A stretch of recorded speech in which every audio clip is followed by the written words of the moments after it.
Hi friends, இன்றைக்கி morning breakfast தோசையும் தக்காளி சட்னியும் தான்.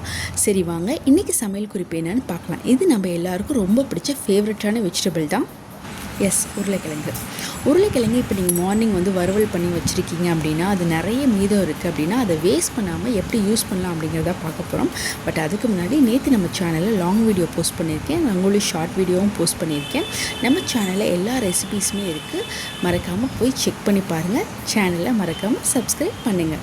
ஓகே ஃப்ரெண்ட்ஸ், இப்போ உருளைக்கிழங்கு வறுவல் நிறைய மீதம் இருக்குது அப்படின்னா, அதை நீங்கள் ஈவினிங் டைம் போல் நல்லா ஹீட் பண்ணி வச்சுருங்க.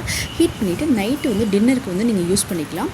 அதாவது நார்மலாக நீங்கள் தோசை சுடுற மாதிரி சுட்டுட்டு நீங்கள் அந்த உருளைக்கிழங்கு உள்ள ஸ்டஃபிங்க்கு வச்சிட்டிங்க அப்படின்னா இப்போ மசாலா தோசை ரெடி. இது ரொம்ப டேஸ்டியாக இருக்குங்க, குழந்தைங்களுக்கும் ரொம்ப பிடிக்கும். மறக்காமல் ட்ரை பண்ணி பாருங்கள் இந்த டிப்பை.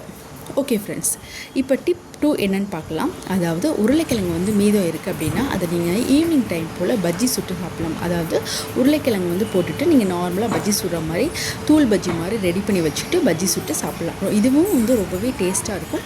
நான் இன்னொரு நாள் இந்த ரெசிபியை சேனலில் போஸ்ட் பண்ணுறேன். Okay friends, thank you.